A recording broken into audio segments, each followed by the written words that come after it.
जी वो कोई बदलाव ला रहे हैं और वो कोई पार्टीबाजी में ना पढ़कर वो एक नया युग का ऑर्गेनाइज करने जा रहे हैं, तो बहुत ही इससे लोगों को एक अच्छा संदेश मिलता जो कि अभी देखने को नहीं मिला। लेकिन रंजीता जी, क्या यह अच्छा नहीं होता कि सरदार वल्लभ भाई पटेल को आज जिस तरह से याद किया जा रहा है और आज जिस तरह से उन्हें सम्मान दिया जा रहा है, आप लोग 60 साल में कम से कम ऐसा सम्मान उन्हें देने की कोशिश करते रंजीता जी? इतने बड़े पैमाने पर ये कोशिश होती? पहले मैंने शुरुआत ही इस बात से की है। मैंने शुरुआत ही इस बात से की है कि बहुत ही सराहनीय कदम है जो मोदी जी ने उठाया है। नहीं, लेकिन बहुत ही अच्छी चीज है, अगर आप लोग उठा लेते इसका मैं उनके वो तारीफ की काबिल है। तो मैंने कहा है कि साथ में अगर साथ में इंदिरा जी को भी ज्यादातर आरोप तो यही लगता है आप लोगों पर कि इस देश में सबसे ज्यादा शासन आपने किया है। आपके गृह मंत्री थे, आपकी सरकार में वो गृह मंत्री थे, देश के बड़े नेता थे, देश के लिए जो उन्होंने किया वो किसी से अलग नहीं है। आज मोदी जी उसी को याद कर रहे हैं, लेकिन आप लोग उसे एक नया आयाम नहीं दे पाए, क्यों? क्या ये कमी आप लोग मानते हैं?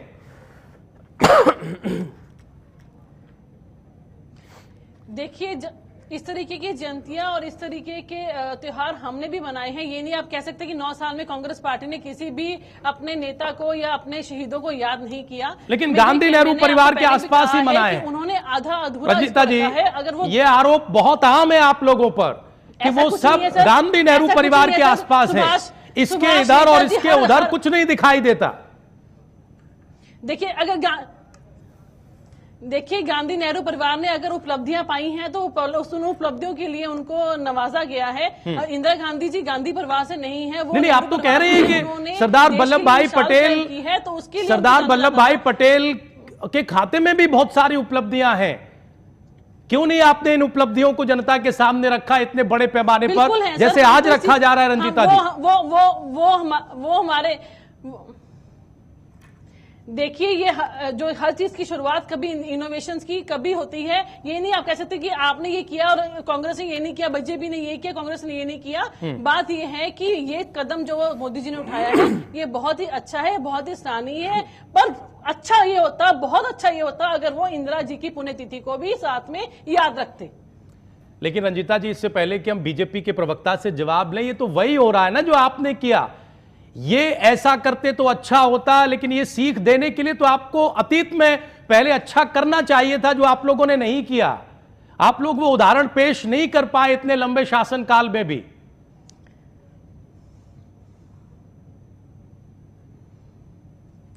देखिए, मैं आपको पहले भी ये बात कह चुकी हूं। आप कह रहे हैं हम अगर एक चीज की शुरुआत उन्होंने की है वो इसके लिए बधाई के पात्र हैं। इसके अलावा कांग्रेस ने 10 और चीजों रंजीता जी, या तो आप सवाल समझ नहीं रही हैं या फिर सवाल का जवाब आपके पास नहीं। रंजीता जी, या तो आप सवाल समझ नहीं रही हैं या सवाल का जवाब नहीं। आप ये कह रही हैं कि बहुत अच्छा होता अगर मोदी जी इंदिरा गांधी जी की समाधि पर भी जाते, उन्हें श्रद्धा सुमन अर्पित करते। बड़ी अच्छी बात है, कौशल साहब ने भी इस बात का जिक्र किया।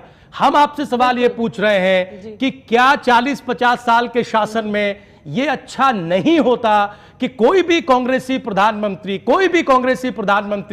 उसी तरह से याद करता सरदार वल्लभ भाई पटेल को जैसे नेहरू गांधी परिवार के दूसरे सदस्यों को बड़े आयोजन करके याद किया जाता था? हमारा सवाल सिर्फ इतना है, इसके बाद हम बीजेपी से जवाब लेंगे जो बात आप कह रहे हैं।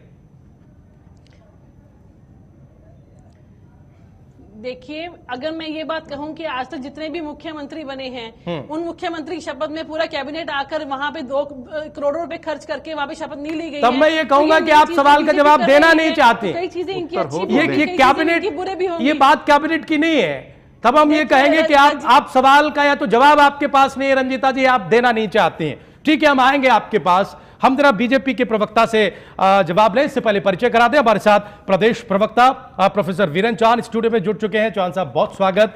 आज पूरे देश में, पूरे प्रदेश में चर्चा है, पूरा देश दौड़ा है, प्रदेश भी दौड़ा है सरदार वल्लभ भाई पटेल के लिए। आज से पहले इतनी भव्य तरीके से याद नहीं किया गया इस देश में सरदार वल्लभ भाई पटेल के कामकाज को। ये एक सच है इस देश का। लेकिन साथ ही साथ एक दूसरी चीज जो दिखाई देती है वो ये कि आप लोग भी वही कर रहे हैं जो इतने लंबे शासनकाल में कांग्रेस पार्टी का नजरिया रहा। अगर आज प्रधानमंत्री वल्लभ भाई पटेल को याद करने के साथ साथ उनके लिए दौड़ के साथ साथ अगर इंदिरा गांधी की समाधि पर भी जाते, अगर उन्हें श्रद्धा सुमन अर्पित करते, तो क्या ये और ज्यादा अच्छा उदाहरण इस देश की राजनीति के सामने नहीं आ जाता? राजीव जी, जहां तक इंदिरा गांधी जी को याद करने का, स्मरण करने का प्रश्न है, प्रधानमंत्री जी ने कम से कम दो अवसरों पर दो तरीके से इंदिरा गांधी जी को याद किया। और मैं समझता हूं ऐसा कहना कि बिल्कुल इंदिरा जी को इग्नोर कर दिया गया हो, इंदिरा जी को की तरफ ध्यान नहीं गया हो।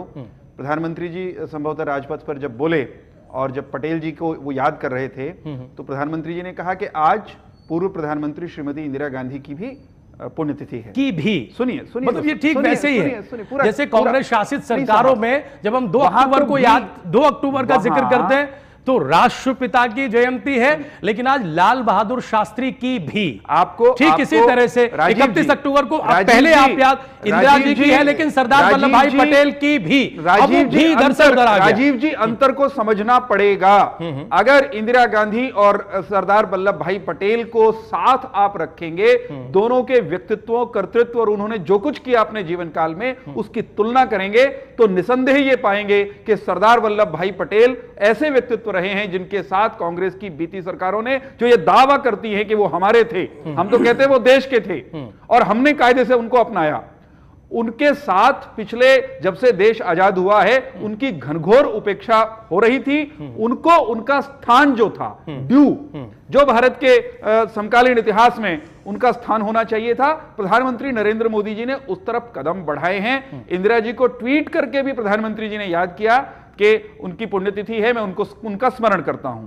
एक बात क्या आप नहीं देखते कि एक भयंकर असंतुलन कांग्रेस के नेताओं ने किया। नेहरू गांधी खानदान की परिक्रमा लगाते लगाते सैकड़ों नहीं हजारों की संख्या में संस्थान, सैकड़ों की संख्या में ट्रस्ट, संस्थाएं, वो सारी इस परिवार के नाम पर हैं। तो कहीं ना कहीं उस असंतुलन को दूर करने की तरफ सरकार बढ़ती दिखाई दी है। इंदिरा जी का निरादर करने का कोई प्रश्न नहीं होता, उपेक्षा करने का कोई प्रश्न नहीं होता, परंतु अनड्यू जो उनको मिल रहा था और जो ड्यू सरदार वल्लभ भाई पटेल का बनता था नहीं दिया गया, मुझे लगता है उस संतुलन को कायम करने का प्रयास मात्र है।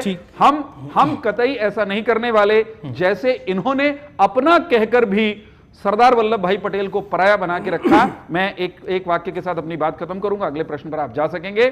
सरदार वल्लभ भाई पटेल वो व्यक्ति हैं जिनके कारण आज जो भारत का मानचित्र दुनिया में ग्लोब के ऊपर दिखाई देता है, एक सिंगल हैंडेडली अगर किसी एक व्यक्ति को श्रेय जाता है तो इस नक्शे को उकेरने का श्रेय जाता है। और जिस नेहरू गांधी खानदान के इर्द गिर्द कांग्रेस ने चक्कर लगाए हैं आज तक, उन पंडित नेहरू के हिस्से में कश्मीर संभालना आया था और कहकर के मांगा था, आज तक कश्मीर की जटिलता हम सुलटा नहीं पाए हैं। कश्मीर पर हम खूब बात करेंगे आगे जब हमारे सामने विषय आएंगे। मुख्य विपक्षी दल को यह चर्चा में शामिल करना बहुत जरूरी है। राजीव जेटली साहब, प्रमुख प्रवक्ता इंडियन नेशनल लोकदल, हमारे बीच में हैं। जेटली साहब, ये जो रन फॉर यूनिटी है, इसके क्या मायने हैं आपकी नजर में? क्या वाकई जैसा कह रहे हैं चौहान साहब, ये असंतुलन दूर करने की कोशिश आपके नजरिए से भी दिखाई देती है, या फिर सिर्फ सरकारें बदली हैं लेकिन सरकारों का जो नजरिया और रवायत रही है वो वैसी ही अब भी जारी है? जैसा कि जिक्र हुआ, जो भी है ये भी बहुत महत्वपूर्ण हो गया है।